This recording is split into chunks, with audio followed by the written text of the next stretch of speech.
Oh, you got to hit that button first. Yeah, you got to hit record first, buddy. Fuck you.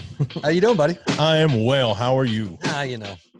You know? I got a dumpster cut. Yeah, I know. You fell off a dumpster today for some godforsaken reason. What are we drinking tonight? You want to go over it? Irish coffee. Yeah. Like you looked it up, made this all proper. Coffee, brown sugar, right? Whipped heavy cream, and Irish whiskey. Yeah, we are using fucking proper 12. Yeah, because it's not good by itself. Yeah, I still want to fight Conor McGregor over this bullshit. It's fucking the worst Irish whiskey ever. But it might be good in the coffee. I don't know. Right. Well, and I like Conor McGregor, but I would still fight him over the fucking shit whiskey. Cheers. Cheers. That is not terrible. No, that's actually really good. Yeah, it's the heavy. What kind of coffee is that? Ultra's Noir. Oh, True artsy. dark. That's true dark. Sound like it. We got a shit ton of it at work, and so I just stole. Gotcha. I brought it in. It's better than whatever. Yeah, it doesn't matter. So we have a guest tonight. Yeah, you. Yeah, you know, this is the first time I've ever, other than the Google and the Twitter. Yeah, you've been the one. So I've been following him on Twitter for a while, and he's always posting some funny shit, little one-liners and things here and there. Much funnier than Hunter. And then I really took notice. I don't know, a few weeks, month or so ago, he started doing Emperor Palpatine. It's a damn good impression, like it really is, and. The most impressive thing is one of the videos he had a earpiece in and was listening to Trump give a speech live and was repeating it back as Emperor Palpatine live. And it's very impressive. It's very good. It's fucking funny. But anyway, our guest tonight is Andy Harris from out in the Valley in LA, California. So LA, California. That's how they say that. That's how the locals say it. I'm just amazed he just agreed to fucking call a couple rednecks in the South. I know. I'm having a blast already. Right? Yeah. Well, our families anyway, dude. Our families are so fucking redneck, like deep. Pretty red. Like, I think my lineage goes like 200 years in Tennessee alone. It's stupid how southern my family You is. guys just got rid of slaves like 2 years ago, right? Right. Something like that. No, so so Andy does voice work, comedian, writer, producer. He runs the gamut of things to do. 12 podcasts. He's surprisingly not the in New Zealand. Is that where it is? Oh, the mountain guide. The Andy Harris, the mountain guide in New Zealand. That's not him. What? There's another one, dude. So no, I threw into Wikipedia. And there's a list of Andrew and Andy Harris's in mountain guide, the politician, of course, two soccer players, tennis player, a Civil War general, a musician, a cricketer, two cricketers, and a Canadian football player. But that's all the fuck that's there. Jesus. But there is a New Zealand mountain guide. He died in 96. He's next. Oh, well. One less Andy Harris then. Well. I'm very upset to hear that there are so many other Andy Harrises. Right now, I've been zeroing in on the congressman. No, got to take him down. Yeah, first, of course. Which is actually true. The woman that's running against him in that district, we actually are friendly with each other now, and nice. So we're both teaming up to try to defeat my namesake. Yeah, that's awesome. Well, so all this started over the blue check mark. That's what I was going to say. Yeah. So as we record, have you received your blue check mark yet? Oh God, no! Are you kidding? What does it take? How do we get? I don't know. I really don't. At this point, it's just a bit. It's just. I don't think it's happening. It's never going to happen. I think you have to. You have to be. I think you have to be pretty famous and pretty popular. I thought that it was. Well, first of all, they're not allowing. They're not taking. That's what I was about to say. Yeah. It's like the mafia. Like the books are closed, and so I just don't think it's happening. But it's fun, pretending that there is hope and giving people a reason to retweet my nonsense. But yeah, I don't think. But I've been dealing with this problem for a long time. The other Andy Harris, the congressman, is actually the reason why I've never been able to buy the andyharris.com domain name for like 15 years. And so for my entire career, I've been like, oh, damn this. There used to be a kid, like an 8-year-old stand-up comedian named Andy Harris, who so for a while I was like, you know what, I'm just gonna do Andy Harris comedy. Maybe that'll work. I'm like, damn it. This 8-year-old kid has andyharriscomedy.com. Yeah. Could you call it what the fuck is the guy that you're the other Andy Harris? What does he do? What you said? He's a congressman. He's what if he you represents... just said, could you get the domain Congressman Andy Harris and then fucking trade his ass? You know what? I was thinking about that. Yeah, just lock that down. Well, I through some advice from someone I won't mention or may have already mentioned in the last couple of minutes, I hurried to buy the andyharris.com. Nice. So I could at least have that. But it's not. I really don't think it's going to happen. But that's fine. You know,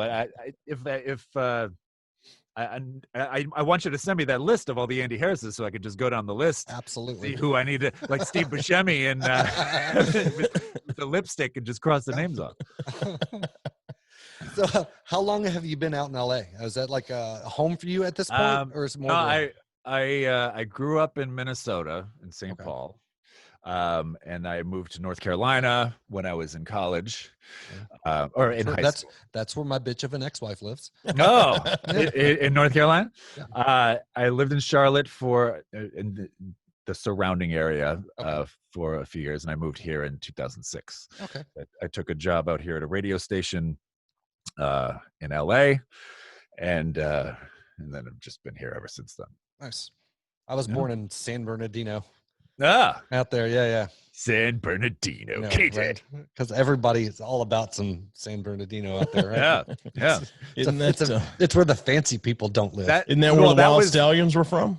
They were from San Dimas. San Dimas, that's right. Yeah. San Dimas. I'm sorry. Home of Raging Waters water park. And that is all. Yeah. So, and I moved out here and just stayed. When I first moved here in 2006, it was I think I had like a 2-year contract to work at the rock station out here, and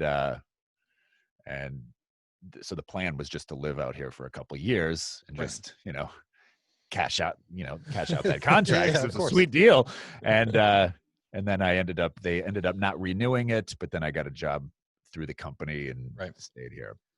Okay, so 2008. So 2006. Oh yeah, my bad. I know. Bad. This is over. Slams the laptop. I thought you said this guy was good to talk to. Jesus Christ, he is. If you were taking notes like I would, you would know it's 2006. Listen, I'll loosen up. I'm sorry. Sorry for being so hard on you. I'll just tell you, you're the most famous guest we've had on here. My God! I think honestly. Right? Oh no! So, yeah. I think Steven said, "Well, you got us a legitimate guest." Yeah. No, you didn't. You didn't. We live an hour away from Dollywood, and we can't get Dolly Parton. Go fucking Dollywood. Yeah, we live very close to Dollywood. So. Fun fact: when Gina and I first started dating, my fiance, that was what I gave her for her birthday, was tickets to Dollywood. Nice. How did you like it? We have not gone. Oh, we and that was we'd have to fly. We'd have to fly all the way out there. Yeah. But yeah, I've been to Dollywood before, actually. Yeah. It was great. It's open right now, surprisingly. Is it really? You have to have a reservation because they only let a certain number of people in the park. Oh, I have reservations. Yeah. But it is. My daughter and one of her friends went 2 or 3 weeks ago. I don't know how the fuck your kids haven't gotten COVID. I don't know how that's. It's happened. my superior Native American genes. Yes. Oh yeah! Wow, I didn't know Dollywood was open. Pigeon Forge, man. When I first moved to North Carolina, my dad was like, I was like 14, 15. He's like, all right, I'm going to take you guys to the Dude, hottest at spot. 14-15, Pigeon Forge is the shit. Yeah. It was probably the most fun I've ever had in my life. Cruising down the strip, Right? Gatlinburg. 5 minutes, turn around, do it again. Yeah, that's right. Yeah, It's it's a special place. Yeah, it's Christmas year round. It's like Branson without the Northwest Mountain people. Right. So, My favorite part of driving into driving there is there's this one adult product store called Sexy Stuff, spelled with one F. Yep. Oh.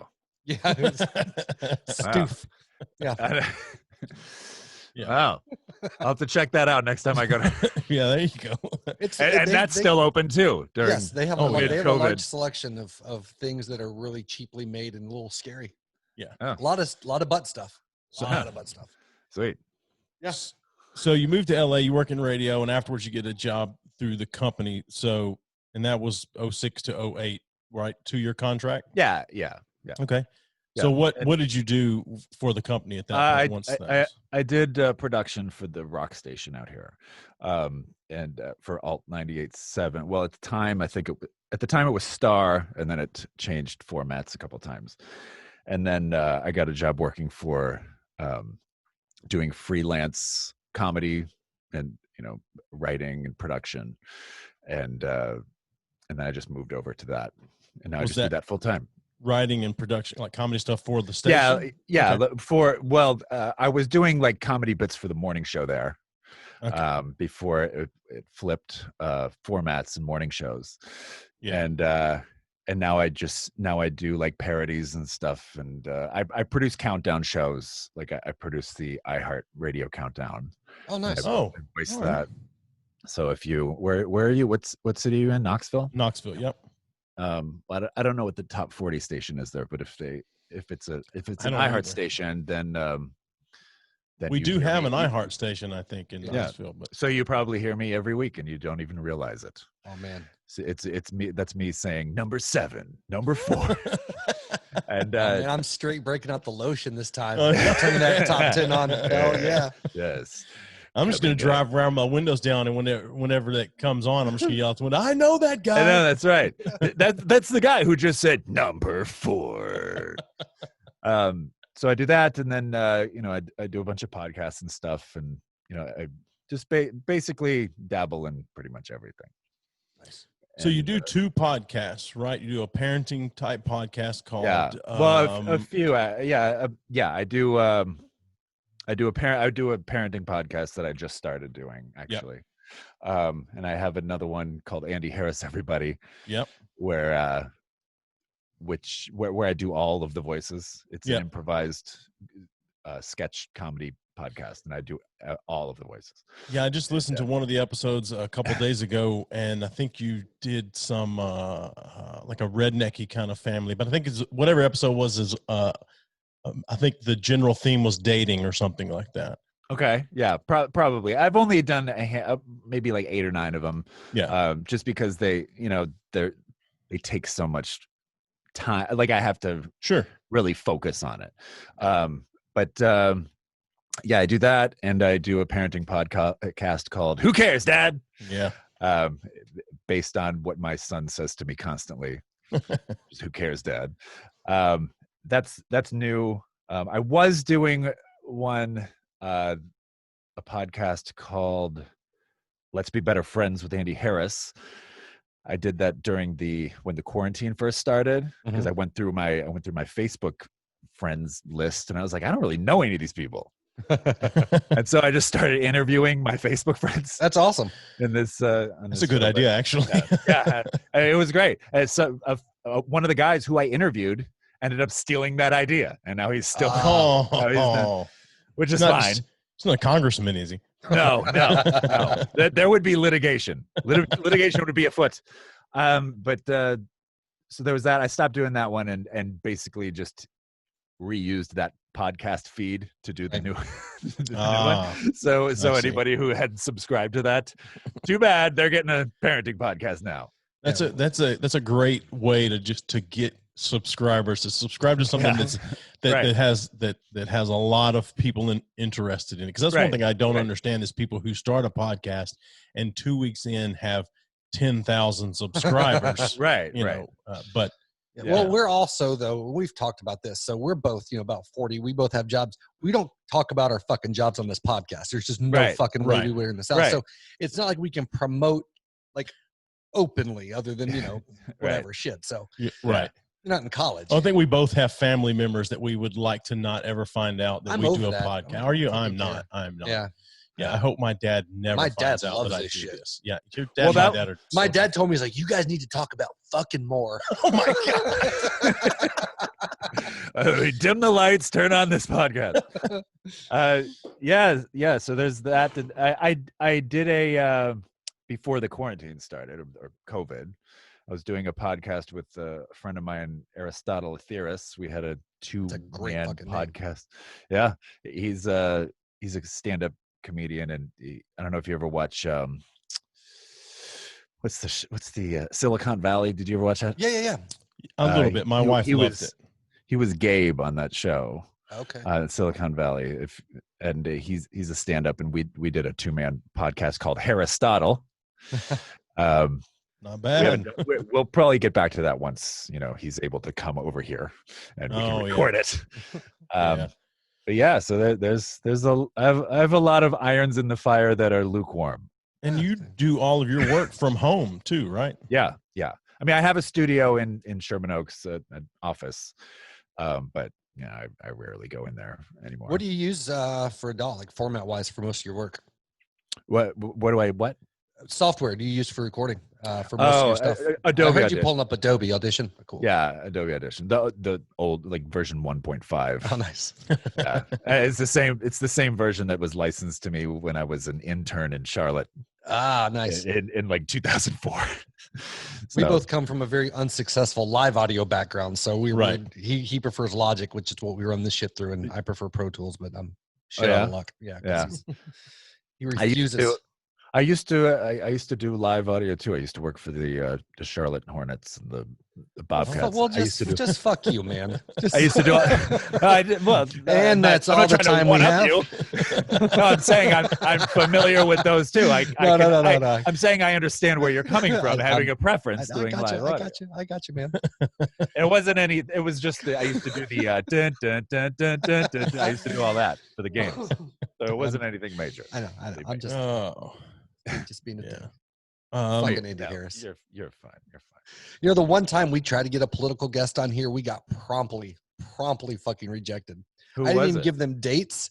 And they sent back, well, the schedule is not open for the times you've requested. I was like, I didn't give you.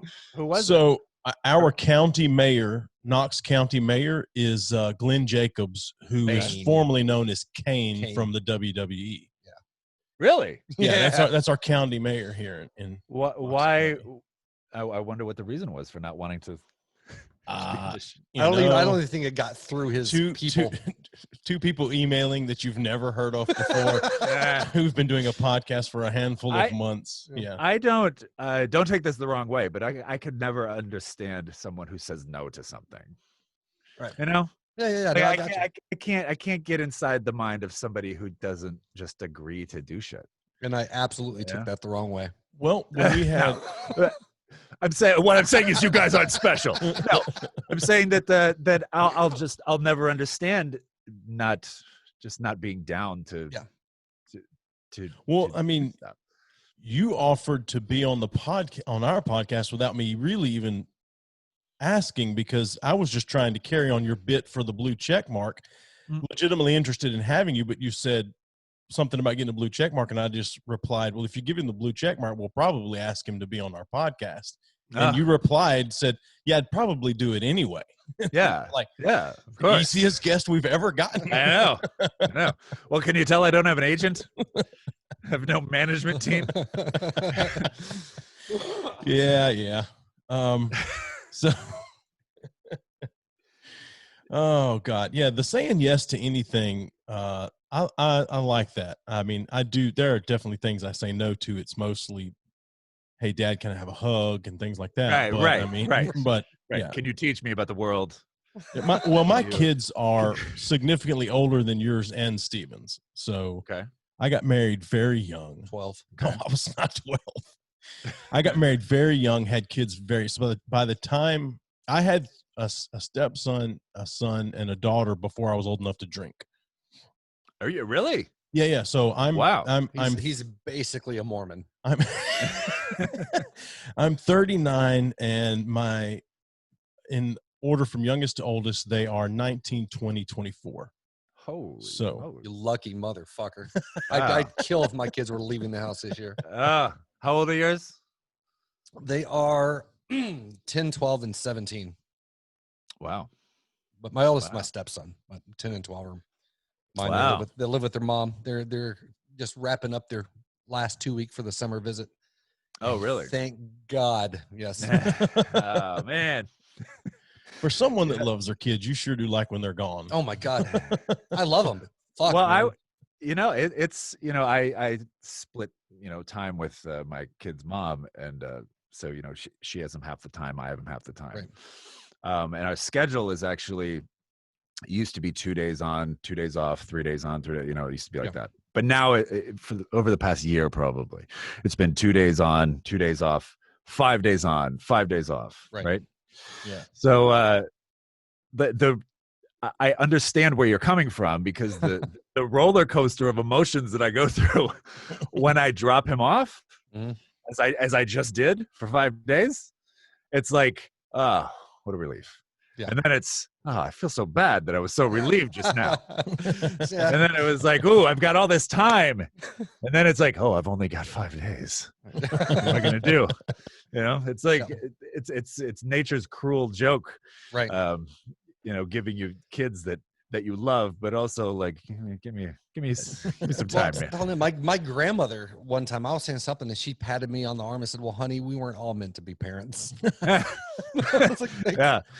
Thanks, grandmother. Well, it's the same thing with like this, he starts kindergarten and he's supposed to start in 2 weeks. And, whenever COVID happened and over the past couple months, I've been like, there's no way I'm sending my kid into a war zone, into a classroom. There's no way. And they're like, okay, all right, well, we're doing the distance learning. And I'm like, ugh. Send this kid back to a classroom. Just put a respirator on him and it'll be fine. Every day I'm like, what should I want? See, I'm one of those, like, so my kids are with their mom. They live a little ways away. So I get them usually every other weekend. In the summer, I get them a couple weeks every whatever. Yeah. But because they live with her full time, and she's terrible, and like, there's no discipline. There's like all that shit. Like, I'm pretty, like, kids can be kids, but like in the house, you're not screaming, you're not jumping off of shit, whatever the case would be. Like, you're not like sitting with a hammer, fucking breaking shit like that. And they come home and it takes like 2 days just getting to calm the fuck down and like for them to be normal children. Yeah. Anyway, it's whatever. But no, I mean, like, we've talked about this before. Like, I genuinely love my kids, but I don't really like my kids. Like, I'll do anything for them. I love the shit out of the little assholes, but fuck me. If I could go back and not be a parent, I would absolutely go back and not be a parent. I just had no idea, like, the weird shit that I would get upset about at this age. Yeah. Like, sometimes I hear myself being pissed that he won't eat cereal. And it's like, wait a minute. You should be glad he's not eating cereal. It's so bad for you. Right. but like the, I'm on the phone with my dad got a hole-in-one today, by the way. Oh, nice. He got his ninth hole-in-one today. Oh, well then. Yeah, I know. And so I called him while I was driving my kid to drop him off. So I'm like, hey, Pop got a hole-in-one. Say congratulations, And so he's on speaker, and I'm like, congratulations on the hole-in-one. And my kid is back there going, da, da, da, da, da, da, da, da, da. I was like, listen, you little shit, you're gonna congratulate your grandfather on his hole. I'm like, why am I getting pissed about this? Yeah. But well, it's funny because you also have this weird ingrained expectation that, and I always forget about this. Like, I'm an adult. I have this general consciousness of how you're supposed to be in the world, and they haven't obtained that yet. But sometimes, like, why the fuck don't you know this? Well, like, no, I know. I'm constantly remembering, like, oh, I had to learn this. Right. Yeah. You know, a kid has to learn not to, touch a stove. Right. Or not to, like, a kid has to learn that what it feels like to turn a hose on when it's pointed right at your face. Right. And sometimes you have to let those lessons happen. Right. Exactly. Yeah. But as a dad, you have to learn how to kink that hose up, and then when they look right at the end, let loose. Well, nothing's happening. This is okay. Right. Yeah. Yeah. Now that my kids are older, like, so both of my boys, so my oldest went off to college, and then he moved back home when he came back to Knoxville, and both of my sons moved out this year. Over the last 4 or 5, 6 months, they both moved out, and my daughter's still here. And like, as adults, even as teenagers, like, I enjoy time around my kids. Like, my kids are funny and fun. Yeah.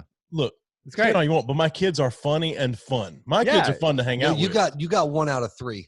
1.5 if you count Gabe. Well, that's the thing too. Mine is too, and I'm every day. I'm like, oh, this is my favorite age that he is. Like when he's 2.5, I'm like, terrible twos. Oh, he's great. This is so fun. He's learning to talk. It's so great. And then he turns 3, and it's like, twos sucked. Now he's. Every day I'm like, so I'm just dreading. Hands down, whenever that starts. The worst. The what? Hands down, infancy is the worst. Up until like 2, no. Yeah, I liked it. I liked it. Yeah. It wasn't that bad for me. Yeah, I mean, well, I shouldn't say that. Yeah. What am I talking about? Let's be honest with ourselves. Yeah. When I think back about it, I like to tell myself that I liked it. But now that I'm transporting myself back into not sleeping, it was just a total nightmare. Yeah. Well, see, I was also, at the time when I was married, the wife wasn't there. She wasn't doing shit. Like, I was getting up with the baby. I was going to work the next day. I was doing the laundry. I was doing all that shit. Because she's a fucking cunt. And I'm glad that that's over. So why didn't it work out? I can tell you several reasons why it didn't work out. Most of them being me. The biggest reason sitting right across the table from me. Oh boy. No. You're not a fan of the C word? Who, me? Yeah. Oh, I don't care. Okay. Just making sure. Oh. Okay. I'm a big boy. I can take it. I've been called that so many times. No, when my kids were young, which when they were... Are we still talking about your fucking kids? We're talking about everyone's kids.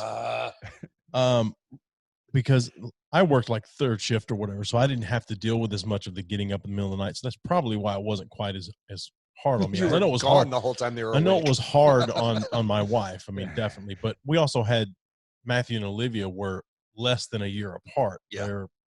They're whatever, Irish twins or whatever. And so it took us a while to figure out how that happens. But aliens. But it made it easier with Olivia because everything Matthew was going through, potty training and everything, you just send them both through it at the same time. Now she's more advanced than the 2 boys. But I do when I don't see my kids for a while, I do actually miss hanging out with them, being around my kids. And now that Gabe is old enough that where if we want to go to an open mic or whatever, he's old enough to go to a bar with us. Gabe's turned out cool. He's an adult now. He's not a kid. So, he's good. He's good with that. Yeah. So this kid is he's a good one. He's a trooper. I mean, his mother and I have been split up for quite some time. So it's all he's ever known is staying at dad's apartment, and then he's pretty. He's developed quite the defense mechanism with humor, and he's but he doesn't really give me that. That's the great thing about if this is ever repeated, I'll deny it. You're not recording anymore, are you? No. But that's the great thing about being, split with his mom and having half and half, because I get a babysitter half the Absolutely. What you're telling me, I should have gotten divorced many years ago. Yes, absolutely. Yeah. No, it's the same. Like I get excited when my kids come to visit and I get them for a few days, but by the end of it, I'm like, fucking shit. I just want to take you bastards home, but yeah. So does he, is your wife remarried or does he have the stepdad thing going on? Yeah. She's seeing someone, and okay. So she's, so, and he's, my fiance and I we've known each other for 10, 12 years. But she's been around since for a long time. Yeah. So he hasn't really had to deal with like the someone new, really. Yeah. The parade of what would have been the parade of women going through my door. I mean, look at me. Clearly. Yeah. So he's pretty well adjusted to all that, because all of this kind of went down when he was too young to. Yeah. See, that's my youngest. It's all he's known as well. Yeah. And he's the hilarious one. Like my oldest two, weirdly enough, my stepson and my daughter are like exactly the same as far as personality, and they're very literal, very studious, all of that stuff, and like whatever. But my youngest, he's on a whole nother fucking plane of existence, and he's like a generally clever, funny kid. Like he was begging me tonight to call in and do Jude's jokes. He wants to call him. Yeah. So he asked me who we were having on the podcast. I was like, oh, it's a comedian. And he was like, oh, can I call and tell my jokes? So I was like, probably not tonight, buddy. Oh man, come on, let's hear him. So yeah, he's all about it. So he called in one other time. He likes doing ridiculous. What he said, what did the blanket say when it fell off the bed? Yeah. Oh, sheet. Yeah. That's pretty good. Yeah. That's good. I'm stealing that one. Do it. Let me tweet that. So you also do this thing, and I assume it's relatively new, but this teaching lessons for teachers or whatever, doing different. That's brand new. That's brand new. I'm still building the site or building the service. That's a it's called Distance Learning with Andy Harris. And I noticed a trend in all your podcasts. I'm trying to get my name out there so I get that blue check. No, it's I basically, for a job, I do voices, and I try to do decent, passable impressions of people. And my mother's a teacher. She's been a teacher in St. Paul, a public school teacher for 30 years almost. And I when I saw that it was obvious that it's going to be this distance learning and these teachers are going to be struggling to keep these kids engaged, I thought, hey, what can I do to help these teachers? And I was doing this Palpatine, the Palpatine impression, the Emperor Palpatine thing. Yep. And I started getting requests to like how they do Cameo, but I started getting people asking me to do, hey, as the Emperor, can you say happy birthday to you, And one guy asked me to do the Pythagorean theorem as because he's a geometry teacher, and so I did a video of me doing a squared plus b squared equals hypotenuse or whatever. And he's like, oh, this is great. I can't wait to show this to my class. And I was like, oh, shit. That's a good idea. Right. And I did That'll one. Be $10. Yeah. Well, I did one as McConaughey, too.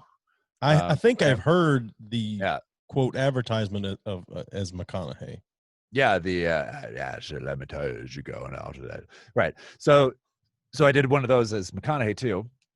And he was like, oh man, teachers would love this if you provided this as a service. And I was like, that's a good idea, man. I like the way you think about it. And so I'll be providing it to whoever wants it. I know for sure that I have one client, my mother.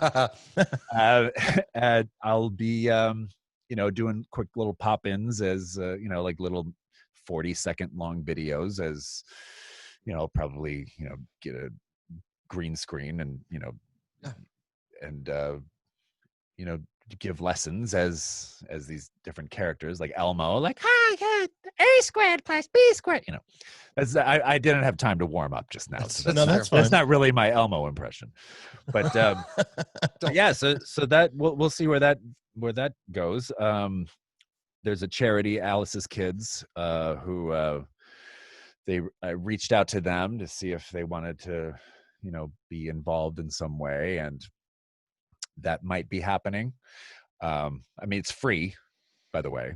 I'm not charging these teachers. The first time when I think I tweeted about it, like, hey, I'm putting together this new service, I had some guy comment like, oh yeah, it's a great thing you're doing, taking money from teachers during the pandemic. I'm like, where did I say that I was charging anybody for this?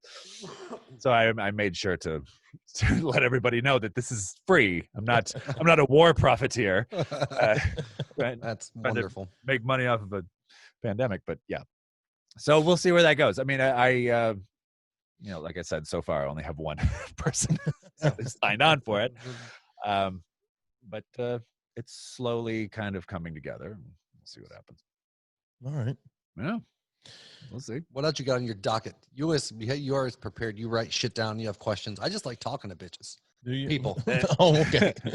Well, you're in luck. You've got one right here. Yeah. So go ahead. No, well, if I was just gonna say, there's if you wanted to know other things that I'm working on, I might do the debate as because you mentioned before, I did when I had the earpiece in, mm-hmm. I did Trump's entire Tulsa rally right live in live time as it was happening as Palpatine. Nice. I'm thinking of doing the debate with a split screen live with Palpatine as Trump and Yoda as Joe Biden. Nice. How are you going to pull that off? I don't know. I don't think I am. I don't know. We're going to see. I was thinking about getting a Yoda puppet or making one. All right. Having the hoodie on and having the puppet right here and like, yes, you are soft-done crime. Soft-done crime, I am not. So we'll see if that works. Yeah, it might be hard to sustain. That's a good idea. I'll watch it. Yeah. Other than that, yeah, good. You better. One person watching. Well, we had talked about live streaming us doing commentary on election night this year. Whenever it is in November. Because I am such a political guy. I know, but so closely. But I feel like because you hate politics so much that you'll have plenty to say. Oh, I will. It'll just be sure bitching and yelling. Sure, but anyway, so there'll be no insight whatsoever. You're not going to believe this. I absolutely hate politics. Yeah, I'm so apolitical. Thinking about it, I hate thinking about it, talking about it. I hate everything about it. I will never forgive Donald Trump for making me care about politics. Do you know how much I miss not ever thinking or caring about the president? It was so great because I didn't do an Obama impression, right? Well, because you get canceled for that now. Yeah. And so like I had, there was a brief moment when I did a George W. Bush where it's like, hey, let me tell you, right? But that was it. So I had 8 years of nothing, not caring, and then here comes this guy, and then I have to care again. So we don't have to. I do. I have to. I mean, you can't. I mean, come on. You can't say you can't behave this way and say these outlandish things and expect me not to care. Well, I mean, for me, I can't get away from it because it's all over social media. Like, you can't. So I mean, come on. I mean, if he's tweeting about beans, I have no choice. I have to. Obligated. And that's what sucks about the Palpatine thing is that it just took so long into his presidency for me to think of it. Well, that was what I was about to ask is where did that come about? Like what what gave you that idea? Well, I've been doing a Palpatine impression forever for work, for these morning shows. Okay. And so, it was just one I had in my arsenal, and I was scrolling through Twitter one day, and Patton Oswalt tweets something that Trump said. He said, "Hey, can somebody please read this in the Palpatine voice?" I was like, "Oh, yeah, okay." And so, yes, we are going to fight for the rights of America, whatever. And so, and of course, he loves it, and like, this is great. And I was like, "Oh shit, that's a good. Maybe I might, start doing this more often."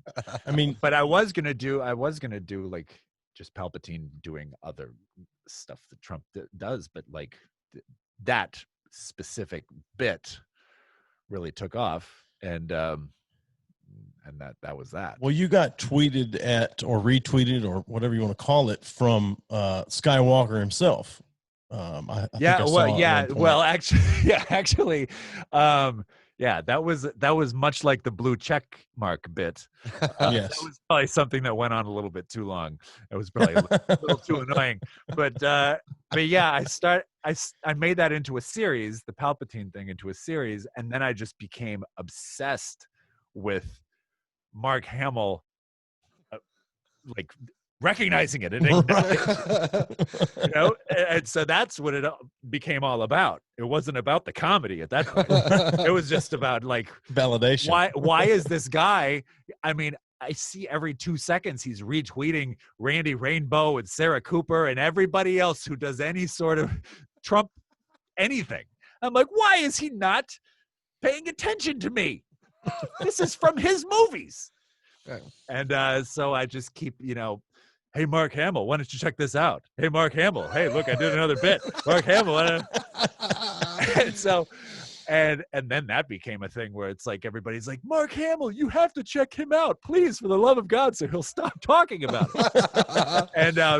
And one day, I decided to really just go for the jugular and use my kid and exploit him, put him in one of the videos as Palpatine Jr. And then finally, he's like, "Tell your kid he did a great job as Palpatine Jr." I'm like, "Oh, what about me?" That doesn't count. You acknowledged him, not me. Wow. Yeah. So, that was the extent of my interactions with Mark Hamill. So, at the risk of sounding like I'm saying dance monkey, who all do you do impressions of? I mean, we got McConaughey, Palpatine, Elmo. Yeah. Yoda. I just did. Yoda. I do a John Mulaney. Remember that one? "Let me tell you something. I do all sorts of different voices." "Oh, do I? I do." So there's that. That's a damn good John Mulaney. Thank you. I do a Sam Elliott right here with my burly mustache. There's that one. I do Dr. Fauci, but it's not very good. It's just angry, yelly Dr. Fauci, which is basically just a Chris Matthews. "But Dr. Fauci is kind of like this, and put on your mask, otherwise I'll cut you." It's almost that's almost Cuomo. A little bit. It's a little Cuomo. See, that's the thing. I'm not really. I get around having to do good impressions by putting an adjective before their name. Right. So angry Dr. Fauci is that. Yeah. I've been working on. Yeah. I've been just last night. I started working on sad Lin-Manuel Miranda. From Hamilton. I'm sorry, I gotta hear sad Lin-Manuel Miranda. All right, well, no, you got to tell me, what's he sad about? Something mundane. Something that because what's I can't think of the guy's name. You're so bad at this. I can't think of the guy's name. That he's not going back on the HBO fucking. That his shirt was shrunk coming back from the dry cleaner. Sure, that's a good one. Coming up with. All right, here we go. Sad Lin-Manuel Miranda, upset because his shirt shrunk at the dry cleaner. "I can't believe my shirt shrunk at the dry cleaner." Bravo. Because that's what he does. Have you seen Hamilton? Yeah. Okay. That's I have not seen That's what Hamilton. he sounds like. That's what he sounds like when he's crying. It's sad. No, yeah. He breaks into a completely different voice. If you learn nothing else just now, though, you learn that Joey is not good at short and simple. It's automatically go to some what I was story trying to say that nobody gives a shit about. What I was trying to say was that he's sad because he's not going back on Curb Your Enthusiasm. But that's still and a I couldn't really think long of Curb Your That's Enthusiasm. It's good. Okay, Yeah. so why didn't they invite me back on to Scrub? That's it. Those are the impressions that I'm doing, and usually it's just an impression of somebody else doing an impression of somebody. Isn't that what all impressions are, though? Yeah. Is there going to be another season of Curb ever? Do they? I think so, but it could be another 10 years happy. before that happens. I thought they announced that there was going to be. Really? I haven't. I don't think so. Kept up. That's the sole reason I resubscribed to HBO is to get. Oh yeah. To rewatch Curb. Yeah. Well. Leon, man, it's all about Leon. He is hands down the best part of that show. JB Smoove. Yeah. Yep. I don't really. I have a list somewhere of the impressions. I think I remember seeing it on your the Andy Harris helping the team. Why can't I think of the name? Distance Learning with Andy Harris. That's it. That's what it's called. It's called Andy Harris helping the teachers. dot biz. So I don't know. I mean, I maybe I'll break into one if I think of it or remember it during the course of this. All right. The course of this. It's suddenly become a voyage, a very unfortunate voyage. Well, I mean, I'm trying to work on a Biden. Yeah. But again, I can't think of an adjective. Maybe confused Biden, or like frustrated Biden. It was like, hey Matt, come on, what do you? You just got to threaten. He does a lot push-up contests. That's with this his face. Those aviators. Hey, come on, Mac. Let me tell you something, Mac, Joe. Yeah. I mean, the impressions aren't really my specialty, but maybe they are. I don't know. We'll see. We'll see how they do. I think coming up with good names for shit is a specialty. Yeah. Everything you've said so far has had at least a decently clever name behind it. Yeah. I mean, constipated Mickey Mouse. Oh, I sure do wish I could use the bathroom. I mean, I don't know. Racist Goofy. No, I'm just kidding. That would have fit in perfect with us. Oh, yeah. Actually, that's one thing I was going to ask. Aside from that made me think about it. Is since if you've been in LA for that long, have you seen a pretty significant culture shift in the entertainment side of things in that last 10, 12 years? In what way? Like to what end? Trying to think of like a culture shift, as in like in within the industry. Culture shift within the industry. I guess how things are being produced, right? Because you came from reading through some of your stuff. I mean, your Groundlings and right, some other shit. Yeah, and so coming from that, like the source of how comedy is approached and presented, I guess, like that culture shift within a media. Yeah. At least in LA, because I know things typically happen faster, New York, LA, whatever, and then they kind of bleed over into the rest of the country. Like here in Tennessee, we're like a good 10 years behind everybody else for almost everything. Right. Hell, I've been, I just stopped wearing jams last year. So, so I guess just wondering if that's been a big shift over the last 10, or if that was kind of already in place. Does that make sense? I'm not wording my question very well. No, I kind of get what you're saying. There's been a change. I mean, keep in mind whenever I started doing, I think I took my first UCB improv class in 2008, I think, and I was very involved in that community. Right. I think at the peak, I was, for that maybe 4 or 5 years, I was doing like 4 shows a week, right, at various theaters around town. And it was, at the time, it was really, it was kind of an underground scene. It was, cause I didn't come up in Groundlings. That was more of like a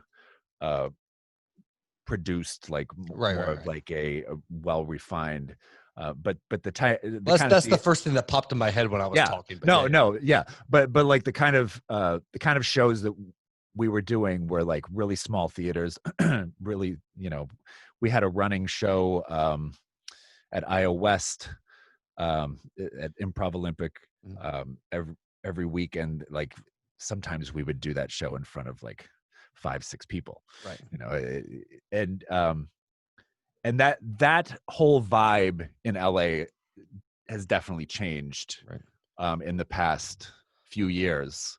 I mean, I haven't really been on the scene as much, right, in the past few years, but I it's thought of a better way to word it. And I apologize for interrupting. Well, I'm just gonna say it's a little bit more streamlined. It's a little bit more of a business. It's a little bit like the community as a whole is a little bit more of a, and that really goes for most things. Yeah. I mean, podcasts. I mean, it used to be like very, like this is a new thing. Like we're doing podcasts, and me and my buddy are going to get together and we're going to talk about how much we love DuckTales. You know what I mean? Like, but now it's like, but now it's like, it's really a business. Like everything is really for sure business now. I guess what I was getting at as far as culture shift though, and I thought of a better way to word this.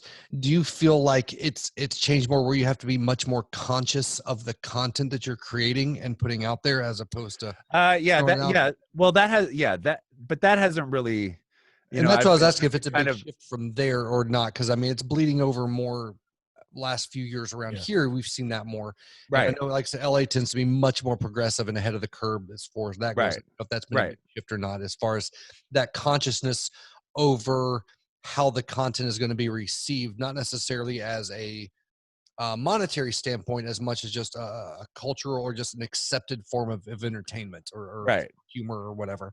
Right. Well, luckily I have been like, I've been working in radio for my whole career, and that's really like, you have to be careful anyway. Yeah. Cause everything that especially if you're, producing stuff for a large number of radio stations, or if you're, and if you're, in the corporate world, right. I've always had to be pretty careful anyway. Right. Okay. So luckily that hasn't really affected me too much. I mean, there is, there's more sensitivity now, obviously in the community. But that shift hasn't really affected me so much. Right. And it's weird. There used to, it's always kind of been like that. Yeah. Especially, the underground, like comedy club stuff. It still has kind of, I seem to remember there always being some sort of like unsaid ground rules when you go up on stage, and you don't make jokes about this or that or this, and it was kind of like, if you're going up there and you're kind of being just trying to be edgy, or just trying to be shocking, you're kind of an asshole. Right. You know what I mean? Like that was kind of like the vibe. So it wasn't really like, performances weren't really guided by fear, more so like, you just don't want to be the asshole. Right. Yeah. And because the funny thing is with some of that shift that I've noticed, and that's just why I was curious on being somebody that's in the industry more or less, is or at least in several facets of it, is that you see a big difference in the produced consumable content, like what you see, like even in movies, the humor you'd see in movies even 5 years ago is like I watched what movie was that the other day? Shit. It was in the mid 2000s. I was like, you couldn't get away with any of that shit now. Like there's been such a public consciousness shift as far as what's being consumed and what's being accepted. And I didn't know if that was kind of happened in the industry there for a while, or if it's been, like you said, kind of underground, or I don't know. It's a very vague question. Well, no, it's not. It's always been like, punching down has always been like the worst thing you could do. Especially in LA, and which is ironic because of anyway. Sorry, go ahead. What? Oh, no. I just said, which is ironic for a lot of the preconceived notions of how people from LA are, like in the entertainment industry and stuff, the whole punching down thing. And that's right. just, yeah. Yeah. Well, and, you know, yeah, it's so not really much has changed with that. I think it's like, I'm going to assume maybe a movie that you're talking about is something like American Pie or something. Sure. Or is this what you're talking about? Okay. Yeah, along those lines, whatever. Right. There seems to have been, there's always been kind of a low threshold for like if your style of humor around here, at least my experience, if it relies on kind of being shitty to people that are like that would be considered a lower status than yourself, then you're not really going to do very well. I gotcha. But if you're like, does this make sense? I mean, no, I'm following. Okay. I just feel like I'm kind of meandering and not really making a point. No. I get what you're saying. Yeah. I was thinking. I mean, that's why like it's almost ingrained in me to any joke that I make in any way is always making fun of somebody or something that's more powerful than me. Gotcha. Like I would never say, like, if you're a Trump supporter, you're a piece of shit. You know what I'm saying? But like, if you are Trump, you're acting like an asshole. You know? Like, there's a big difference between the two. Yeah. Because, like, you know, just because. I mean, and that sort of humor doesn't really do anything for me anyway. Right.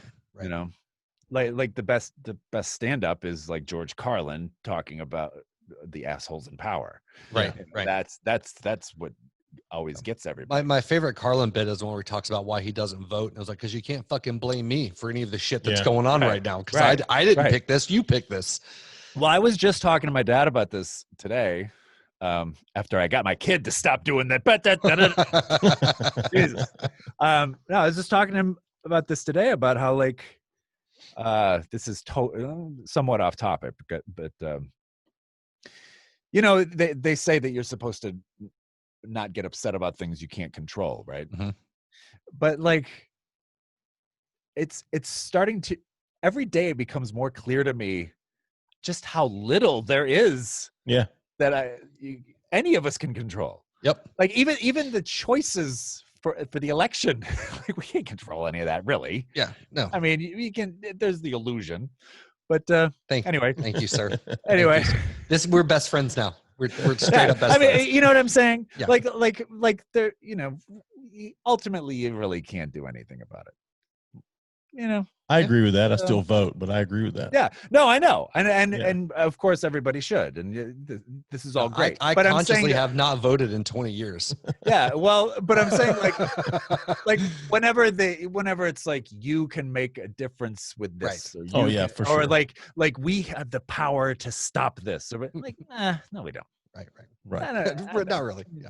Nobody does. Nobody. Right. I mean. But what are celebrities supposed to do if they can't come on TV and tell you that it ends now? You got Wonder Woman singing "Imagine" to you. Oh my God, that was so bad. Right. I love Gal Gadot. That just broke my heart. Yeah.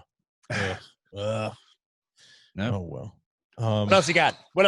Well, I tell you what. Let's. We're almost an hour in. Let's take a quick break. If you got the time, we don't want to. If you have the time, yeah. To do. No, I got nothing to do except for that whole night. We're just right. We'll take a 5 to 10 minute break. We'll just leave the call going, and then we'll be right back.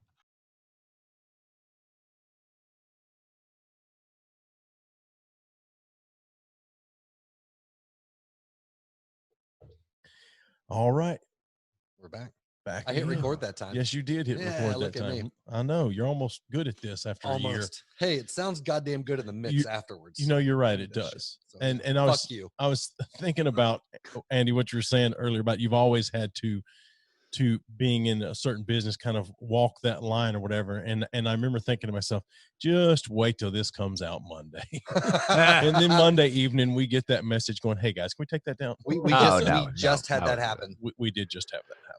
Yeah. Really? Yeah. Somebody showed up a little more intoxicated than they should have. It did the show, and it was a decent episode. Yeah, they were in here with us. But they got evidently an email from their boss and the place they work, and were threatening to cut them. So they called me in a panic there. Can you please pull that down? And I kind of owed them a favor anyway. So I was like, okay, we'll pull the episut. So we did like a last minute one the other night. Yeah.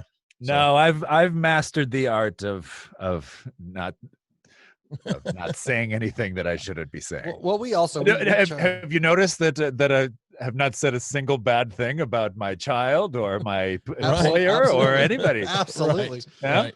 But you still got some content out of me. This wasn't mean. Well, we always joke that we have this weird talent of like pulling the darkest shit out of people we possibly, even unintentionally. Like this girl she said, make some comment about glad her grandmother died to get a fucking car and some other shit like this out of nowhere. We're just like, that's what we do. Yeah. Wow. Yeah. Talked about assassinating Trump. And it was great. Yeah. So after that conversation, my sister had called me and said, what happened? Because we posted, hey, we took the episode down. Don't worry, we'll put another one up or whatever. And my sister called and she's like, so what happened? Yeah. And I told her, and she said, okay, you guys need a release form for people to sign. And so she's working on a release form for us and some other thing. Yeah, sister's a lawyer. Yeah, my sister's a lawyer. So she how say that again? She's a lawyer. A lawyer. Lawyer. Yeah. That's how they say it in North Carolina. In Knoxville. Yeah. A lawyer. Yeah. So anyway, so I wanted to ask you about what it was like in being in UCB and I know you talked about kind of the way the culture change didn't quite affect that, but just because of the way things had always kind of been in that scene. But like what was, improv comedy out there in LA. And I think your bio said something about Second City as well. And we did. I was never on a house team. Like, they have the actual Herald teams, which is a form of improv. I was never on a house team, but we did have slots. Like we had weekly slots at some of the theaters every once in a while.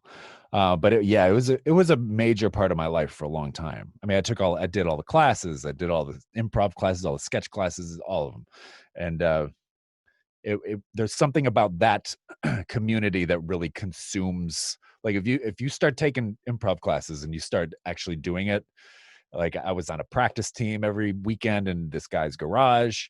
I was like, it notoriously, it really consumes, a person when like that specific community does. You don't have to tell me. I was on an improv team for like a semester in community college, and it was intense, man. I did not know that.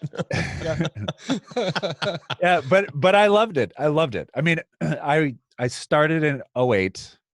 And that was when I took my first class, and really it was just to kind of flex the muscle of like live performance, because I'm living in LA, I'm a radio guy, and I'm around all these actors all the time, and I was like, I kind of wanted to get a little bit more into I've always been really interested in the science of comedy and this, like the mathematics of it. We were talking about that on break. Yeah. And so that seemed like a great way to kind of like get used to being up on stage. I had really crippling stage fright my whole life. And so I did. And once I started taking these classes, that was it. I was doing something improv related every day. That's awesome.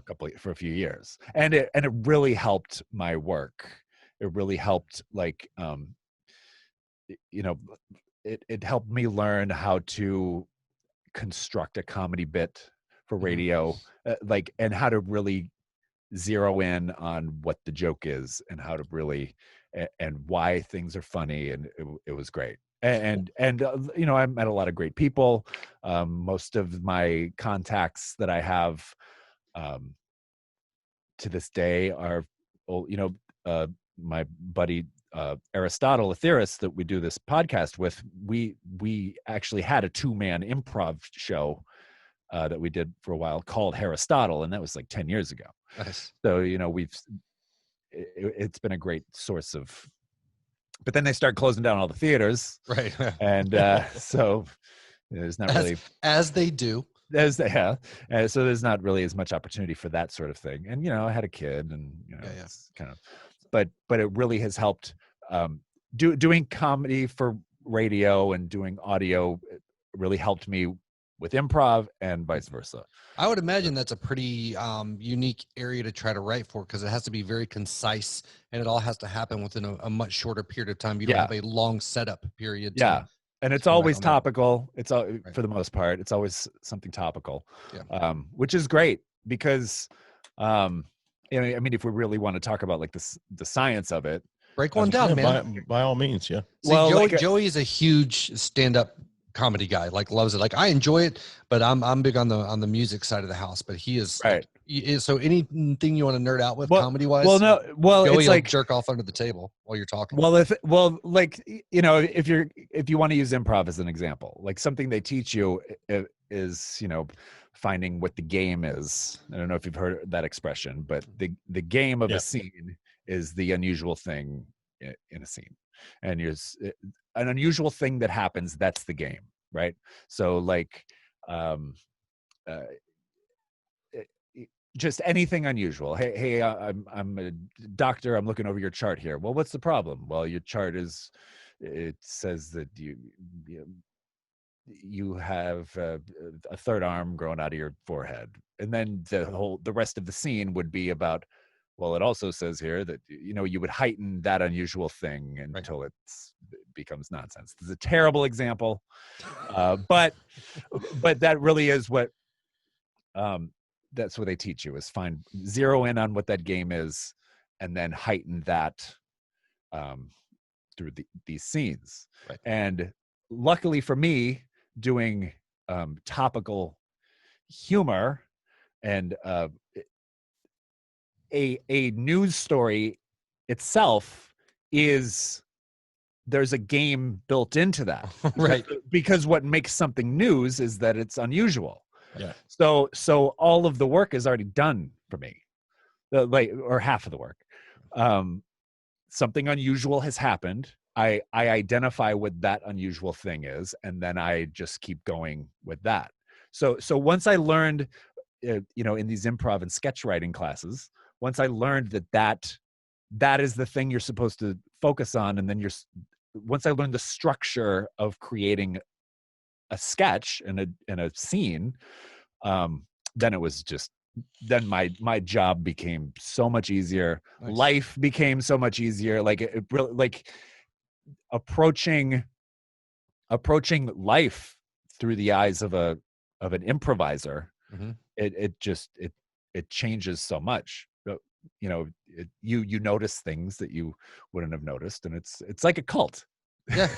Well, and based on what I've heard, a lot of people that have been through improv groups, whether it's Groundlings or UCB or anything like that, they say that just in general in everyday life, it teaches you how to listen.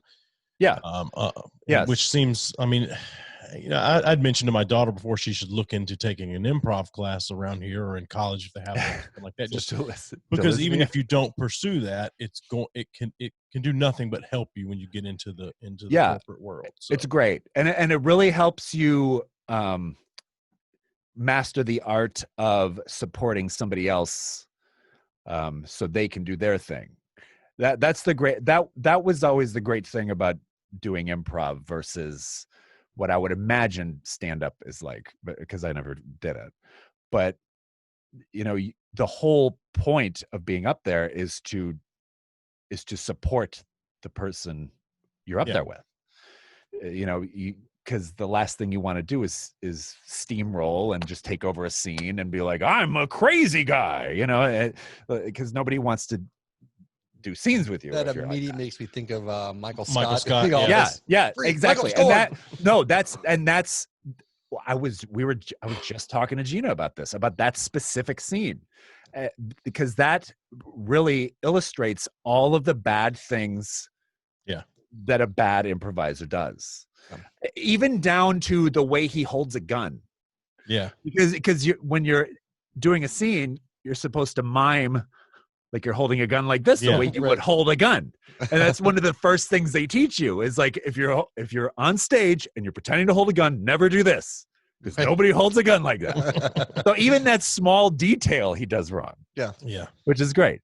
But we always had people like that in these classes who'd kick in the door and be like, "I'm Michael Scarr at FBI." Every scene. Yeah. And but it really, I would always recommend it to everybody, and not just to be able to think on your feet, because that's something that you just learn through reps anyway. But to really learn like the structure of a bit. Yeah. Because once you learn that, like, it changed the way that I watch stand up. Right. Because now I can easily recognize, like, I can almost predict where a joke is going to go. Yeah. Because you can see them doing that. You can see them following the skeleton of this is the unusual thing. Now this is going from A to C. So does it ever, I guess, does it ever ruin it for you? Not the enjoyment. Cause like, for me in the music background, like I have a harder time enjoying music for what it is without breaking the shit apart, like what I'm listening to. And I enjoy good technique. I enjoy good structure. I enjoy good craft, but it's hard to listen because I like it. Do you know what I mean? Yeah. Well, I'm like, sometimes it does, but like, have you watched Middleditch and Schwartz on Netflix yet? I have not. I've seen it on there. It's on my list. Well, they've actually, I've seen them, live a few times. I mean, they're UCB guys, and so I've seen that specific, like their 2-man show before, and watching it now, I love it. Because it really is like, it's like if you're an amateur basketball player and you go watch the NBA, you're watching the craft. You're seeing people who they've really got it down, and it's just really entertaining. It really is like, and it's inspiring. Yeah. When you, so yeah, it doesn't ruin anything. It really inspires me to ruin's a strong word. I just it's hard. No, I get what you're saying. To casually enjoy. That's gonna say it probably ruins the enjoyment a little bit, but right. Well, like, and that's the thing too. Like that's I really am truly jealous of people who are able to be fans of something. Yeah. Yeah. Like people who follow like Fish around or Grateful Dead, because just that fandom of that like wonderment. Like really of liking something that you don't do. Yeah. That you're not like familiar with, like the construct. Yeah. See, I'm the opposite as far as being inspired. Like I'm full on failed musician. Like I did it for a while. I loved it so much. I never could break through a certain level, but I love doing it. But then I see people that are just so talented. I'm like, fuck it. I'm not even going to try anymore. Like I quit. Well, I mean, there is some of that. There is some of that. Like there's some why did I even try doing this? Right. Like there's some of like, I'll watch a comedy special and I'm like, this is masterful, and what's the point of this? But it's also, kind of exhilarating to really like that. Do you ever get though, like, even, I think this is probably no matter what level you're at, like sometimes I can watch like somebody play a live show and be like, I could fucking do that better. Like they're getting paid millions of dollars to do that shit. And I know that they're talented, but I'm like, and there's other people, I'm like, there's no way I could ever touch that. There's no way I could practice and play my whole life. But then other people, I'm like, yeah, I could do that. They're nothing special. Oh yeah. Like, I never, no, I don't think so. And if I did, I would not tell you or name names. Absolutely. But like, that's human nature though, right? Is to the people that like you view your talent. And the thing about artists, right? We're equally narcissistic and fucking like crippling insecurity, like all wrapped up into one little tiny ball. Right. You know, as far as those elements there. And so, I mean, I think everybody, if they're being honest musician or artistically speaking, you have people like, you can respect the shit out of them, but you're like, I could do that. I just haven't had my chance yet. Right. Of course. Oh, I mean, there are all sorts of people on Twitter who have 1 million followers. I'm like, why not me? When's it my turn? I'm that funny. Right. Mark Hamill, come on, man. Well, yeah, right. Well, I could be in the highest grossing films of all time. No, but like, you know, Gina and I went to go see improvised Shakespeare, right? Oh, wow. At and that Thomas Middleditch is in that. So he was up there. This was maybe a year ago, and we're both just sitting there thinking like, and I especially was like, I could never do this. I could never do something this good, right? Like this, like that. There's a reason why I'm sitting here up on that stage. Like there's no way. This is just it's too beautiful for this world. These people don't deserve this. Right. So I do get that a lot. I do a lot of like when I'm watching Ben Schwartz's and Middleditch's 2-man improv, I'm watching it thinking like, I could do that. Not that. Right. Not what they're doing. But I could get up on stage. I wouldn't be funny like this. But I could, But I'd be willing to try. Yeah, I'd be willing to humiliate myself in front of all these. I mean, when the way you were describing just the art form and learning and how you are on stage, it really does sound a lot like playing sports as far as sports. As far as like you're there to support the other person, especially when it comes to like football, where it's all a sacrifice. So like it's no one person can do that. Right. So it Steven's not a sports guy. You obviously have never met Rudy. Yeah. Okay. From the Cosby Show? Right. Yes, absolutely. Giuliani? No, I mean it reminded me a lot of the way I hear people that have played like football for years and years and years into college or whatever. It's kind of the same kind of similar thing as far as that goes. Yeah, and it's a unique improv really is a unique form when it comes to comedy in general. I mean, you know, like stand up, you're just one guy up there, and sketch. You know, I used to do a sketch show at Iowa West, a topical news sketch show and that's as well is like, when do I get my funny lines? When, you know, like when I'm up here trying to get the laughs, you know what I mean? Like improv is really, it's very unique in that way, that where it's like you really are relying on all the other people up on that stage. Yeah. Unless you're doing like a 2-man show. And even then, I've seen 1-man improv shows before. And I've listened to one, the Andy Harris Everybody podcast. Yes. But they've been just absolutely brutal, and because there's just an absence of that magic of people playing off one another. Right. And I would imagine the more intimate you are with somebody, that it's a lot easier. You kind of tee each other up, so to speak. Like, you know what their strengths are, so you feed that, and vice versa. So it becomes a good symbiotic thing. Yeah. Like what you guys have here. Yeah, right. It's beautiful to watch. He's the cute one, and I'm the funny one, according to someone. According to me. So we have this thing we put on our website. It's just called "Tell Us What You Really Think." It's a fully anonymous form, just to people to log in and just can rip us a new one. Like 4 people have done it. And one of the people we knew, because they put their fucking name on it like a dumbass, but not many people do it, which we just love the criticism, and it's just funny to laugh about. But it's content. Nobody believes that it's really anonymous, so nobody will fill out the form. Right. Yeah. Don't you love hate mail?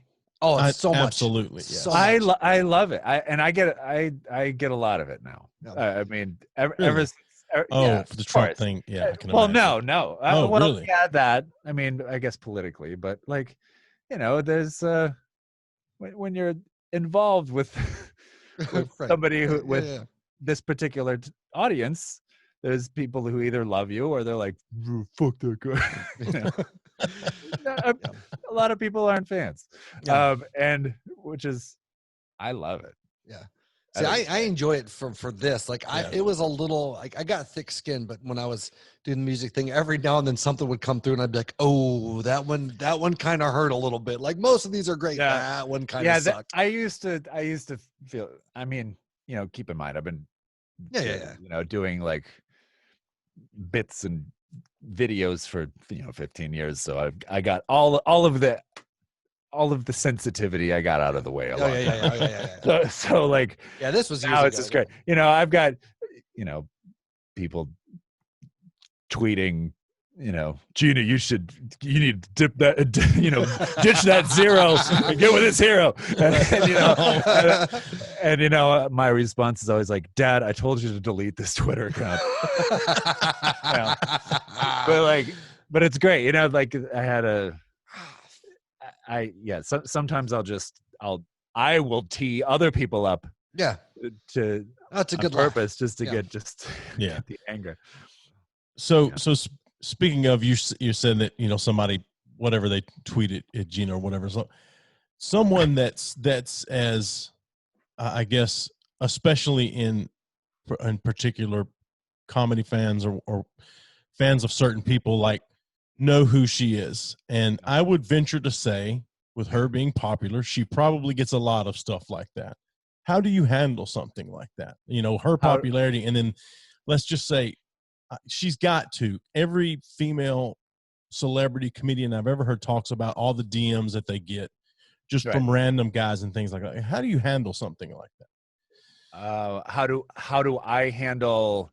Not necessarily the DMs, but when mail or love letters. Well, the tweets or replies to Instagram posts that are the stuff that's public that they do like that. I don't really. Like I say, we've known each other a long time. We actually met. We met working together for a long time ago. Well, I'd imagine like anything else, you just have to take it in stride as it comes. And I mean, at first I was probably a little sensitive about it, and don't talk to my woman that way. She's a genuinely nice person, so it's rare to see her respond with any meanness to something like that.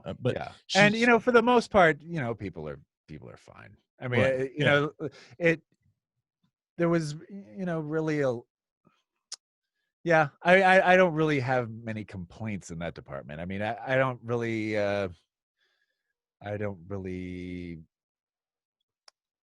like, I just know the nature of like comments. You know what I mean? Like I know the way that it is. It kind of comes with the territory, I'm sure. As well. And there,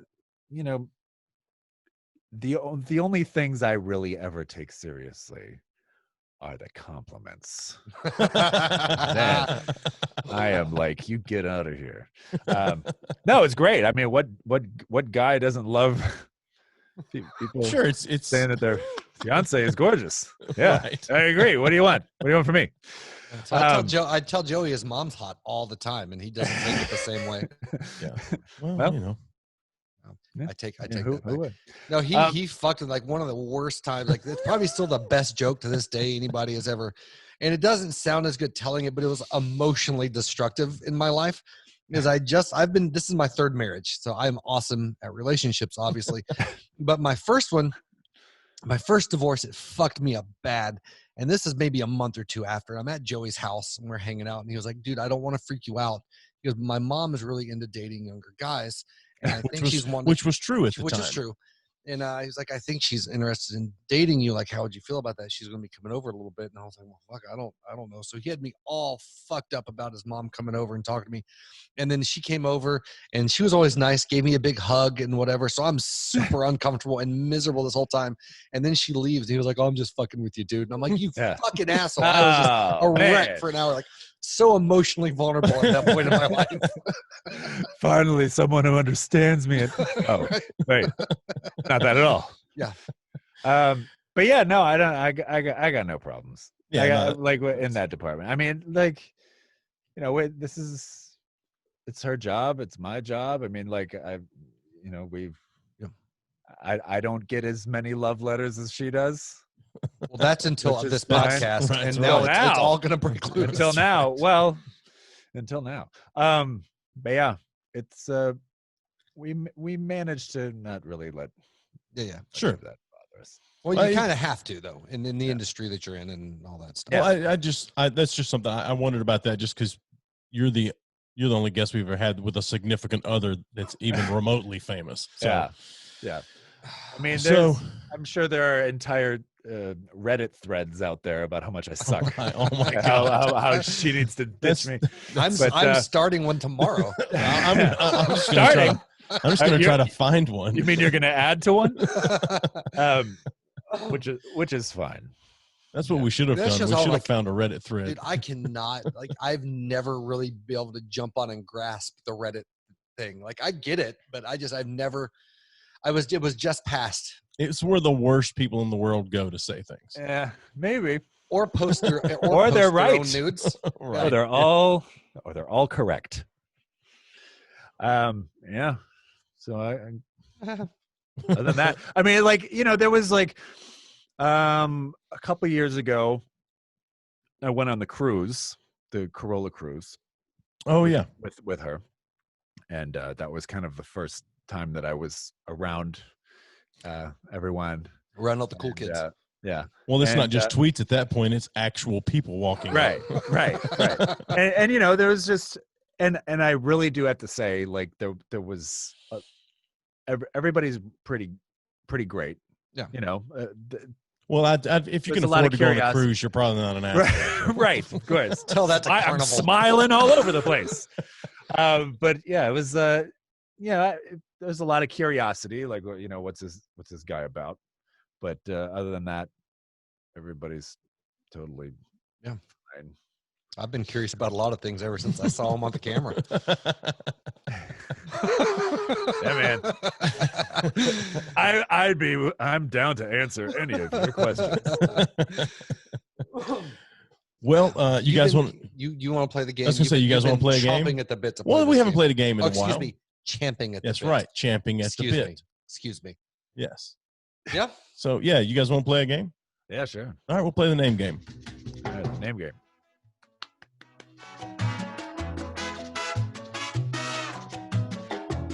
I just didn't remember the name game music being this. I don't know why. I know it is. You made it. I know it is. I just didn't remember that. I made all the music. It all runs together at some point. Because I'm not doing shit on this podcast. Where's your announcer? It's time for. We don't have a. You've heard us speak, right? Right. That's why we don't. We don't have anybody with dulcet tones to announce everything for us. So what we're going to do is I'm going to give some names of athletes. They may be real, they may not be real, and you guys will chime in by saying your name, and whoever chimes in first can say if it's real or fake, and I'll keep score. Can I just yell out chime in? Sure. I'm not comfortable screaming my own name out. That's fine. I'm sure. You can. That's the only time I scream a name. Really? Hey, I scream my name a couple times a week. I'm talking about his name. Oh, his name. Oh, my bad. Sorry. Chime in. You have to scream my name. Yeah. Followed by is the greatest. All right. I'm pretty sure here that these are all brand new names. You have to look them up every once in a while. Super prepared. I'm very prepared. That's a lot of goddamn names. Well, some of them are marked out. All right. Are we ready? Yes. Name number 1. Dean Windass. Andy, no, that's not real. Oh, I'm sorry. That is real. Oh, a soccer player. With the buzzer. Well, it was a soccer player. that was jarring and hurtful. Okay. Next name. Dick Paradise. Steven. Yes. Fake. Hockey player. I was told there would be no buzzers. Next name. Dick Felt. Oh, Andy, that's real. Yeah, there you go. NFL player. Yeah. All right. What's the NFL? Dick Felt. Next name. I'm ignoring you. I know.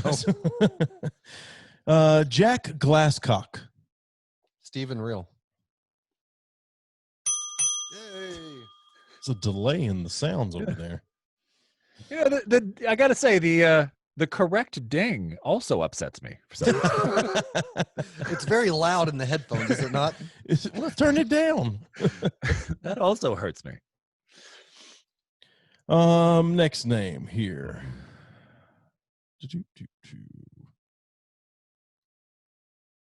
You've got a giant list of names, and you're Christian God. Andy. Yes. It is not real. Yeah, are we keeping score, by the way? Yes, you're two. Stephen is one. Oh, hey. I'm letting him win because he's a guest. Are you? Okay. Next name, Ben Gay. I mean, Andy, that's not real. That was an NFL player. It's also a sports cream. It is also a sports cream, but it's an NFL player. Ben Gay. Benjamin Gay. See, he takes liberty in these fucking names. No, and he'll don't abbreviate or mispronounce. I find where they're at online, and I copy and paste it exactly how it is. Benjamin Bartholomew Gay. You have to give their whole name. It's cheating if you don't. It's his nickname. Next name, Pete Lecoq. That's real, Stephen. Real. What the fuck is wrong with the chime now? And you sure that's not LaCroix? No, it's Lecoq. L-A-C-O-C-K. Lecoq. Oh, it's all too real. I thought there was an R on Pete there. the Cock. Yeah. Let's see here. We'll do three more. All right. Ace Spade. No, Andy, no. Andy, no. There's no way. Hey. You are correct. That is a fake name. Oh, thank you. I like he was adamant, like, fuck no. God damn, that was a no. You get out of here. Two more. Here we go. There's an of in the middle, though. Different story. Kyle Sackrider. Oh, Stephen, real. You are correct. That is real. NCAA football. As far as never made it to the show. Because I believe I follow football. Last name. NCAA. Last name here. Stubby Clapp. Yeah, Andy, that is correct. It's my uncle. Is it your uncle? Yeah, that is real. Played baseball. All right, and that is the name game. Andy wins 4-2. God damn it. Oh, have I won one of our games in a while? I think you beat me the last time at the music game. Oh no, I beat Don and Bennett. Who's that racist? Oh yeah, you did. Yeah. It's a shame I couldn't find enough racist quotes to play that game. Oh, you got to try harder. Yeah, I believe in you. No, they actually search engines filter that shit out sometimes. Look, you know what? I'm going to ship you my high school yearbook, and you can read all the quotes. Well, we usually go with find plenty of celebrities and presidents, and you'd be like, it's insane how much shit comes out of people's like. It's mind blowing. A lot of the stuff that comes out. Yeah, it's not a great world out there. No, but it makes for a fun game. Trying to guess who said it. Yes, I can see how that would be fun. Well, your sarcasm stings me, sir. As much as that buzzer. Jesus. Do you have any other questions for Mr. Harris? I don't. No, I don't. I was just going to ask you, is there anything else you want to go over, plug, talk about, ask us, anything? So I think that I covered everything. Okay. I covered the several podcasts. Yes. I covered the fits of rage I go into whenever I read a comment on my fiance's Twitter. Yep. I have. We found out that Sack Rider is a real name. Yep. And I think that might be all. Andy Harris learning with Andy Harris. Andy Harris, everybody. Yes. Andy Harris, Dad? Everybody. Who cares, Dad? Yep. Andy Harris, everybody. iHeartRadio countdown. Yes, sure. Yes, sure. If that will help keep me employed, yes. Everybody, listen to that. Yeah, talking to Andy's made me actually sad that I never stuck with anything on the theater side. Like, I really dug it and I enjoyed it when in college, but then I decided to go be a pastor, and I did that. Like, literally, I was a full-time pastor for a while. I went to Bible school and shit. Oh yeah, it's like a lifetime ago. Yeah. No, not great. I threw away so much shit that I had going for me. That. Yeah. No. I mean, it's all part of the journey, right? You get to a certain point, but whatever. It was Scientology, so it's fine. Yeah, right. I was the Assemblies of God. No, I know you were. I know you were. Unfortunately. Wow. So, yeah, that's great. Got any questions for me? No, I don't. What does Jesus look like? Yeah, blonde hair and blue eyes. That's right. I don't need to ask you what Jesus looks like because I got a picture of him right here on my wall. Plus, and we I look at every him morning day. together. Yep. I sit in here, I pump iron, I look at this picture of Jesus. Yeah, that's pretty much it, I think. Unless there's something else you want to know. I can't imagine there would be. No, not particularly. I mean, when you're talking about improv and things, I think about how growing up in a small town in the South, just how shitty that was for what you you learned. Because like I didn't know as an adult that there was. I didn't until I was an adult anything about improv or sketch comedy. SNL is the closest thing to sketch comedy. I mean, it's sketch comedy, but that's all I knew. I mean, right. Even well, to be fair, I mean, comedy. I didn't really. Yeah, I mean, I didn't really know anything about improv until I started taking classes either. I mean, I think the only reason why I started taking the classes is because I was at the pool at my apartment and somebody was like, hey, I'm going to go see a UCB show tonight. And I'm like, what is that? You mean like the old sketch show from Comedy Central? Like, yeah, no, it's actually like improv. And they started it, like I had no idea what it was. I mean, as far as I knew, comedy was only stand-up comedy and Saturday Night Live. Yeah. And then but once I found out the rest of it, it's like, wow, this whole world of this whole subculture, even for me, I didn't even realize stand-up comedy was a job you could have. Yeah. Because all of the comedians that I knew of were actors. Like I knew them as actors first. They were comedians first, but I knew them Bill Cosby, Eddie Murphy, Howie Mandel. I knew them as actors. I remember seeing his HBO stand-up special when I was young. And I just thought that if you were an actor and famous, then you could go on stage and say funny shit. Right. Me neither. I had no idea that was the first step to having a sitcom. I thought it was the other way around. Right. Yes. I used to watch Stand Up Spotlight with Bobby Collins as the host. And I used to think what sitcom were they on? Whenever I'd see the comedians, because I had no idea. Right. I didn't know Jerry Seinfeld was a comedian. I thought he was just an actor who dabbled. I mean, I had no idea. I mean, we all kind of have that secluded, sheltered, there's such limited exposure to once you find out that there's this whole world out there. That's on so many levels. It was the same thing growing up. We talked about that with music. Cause I mean, it was Christian music, old country music, or 60s pop radio. That was all I knew existed up until I was 15, 16 years old. And I was like, holy shit, there's a whole world of fantastic art out here that I never knew existed. Right. And now, and I would imagine now it's hey, my favorite podcaster, did you know that they do stand-up too? Right. Yeah. Well, you mean the stand-up comic who does a podcast now? Well, what did Hunter there's the guy that's going to be on with us next week. We shit on him all the time. We do. Yeah. He's a young guy and he does some stand-up, and he called in to one of our early episodes, and we told him if he got the most downloads of any episode, he could come back on and sit in here with us and do. And he did. God love him. He sat in his basement and pressed play over and over again until he got the most downloads. But we asked him, who's your favorite comedian? Or we asked him that, and who's the favorite comedian he's ever seen? And he said, well, my favorite comedian I've never seen, I haven't got to see him yet. And he said, Mitch Hedberg. It's going to be a long wait. By the way, a long wait. We went to the same high school in Minnesota. Really? Really? Yeah. You went to Harding High See, School. I would start all conversations with that. Yeah. Well, it's like my dad went to high school with Sterling Marlin. I start all my conversations like that. Yeah. Is that one of those fake names from that list? He's a NASCAR racer. Oh, okay. Or used to be. Yeah. Oh my God. Well, Andy, it's been a thin slice of heaven. Oh, honestly. Really? Yeah, dude. I'll be jerking off to this screenshot for days. Lordy. Yeah. No, sincerely, man. Thank you for making the time for us. It was great. It was great. I appreciate it. Nice to talk to a professional. And, So. because obviously we are. Right.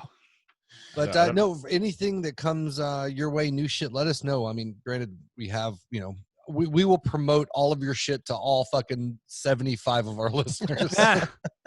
No, it was great. I'd love to do it again. Anytime. Yeah. You're welcome. Anytime. Yeah. Right. And all right, see you guys tomorrow. That was obligatory LA. Eddie. Yeah, I'd love to do this again sometime. And then we're never gonna Eddie, it's 4 a.m. What do you want? No, I really would. I'm not. I think hopefully you've learned over these 6.5 hours that I'm not like those other girls. I mean it when I say I'd be happy to do it. And send me whatever lines too. Send me whatever lines you want me to read. You are the man. Yeah, we will. We'll write something down. All right, man. Thank you so much. Guys. Yeah, thank you. No, thank you. Thank you. That was great. All right. Bye. Give us a thumbs up on Facebook at B3F Podcast. Follow us on Twitter at B3F Podcast and on Instagram at B3F_podcast. Send us your questions or comments to bfff.podcast@gmail.com. Rate us and review us wherever you listen to the show. And as always, thanks for listening.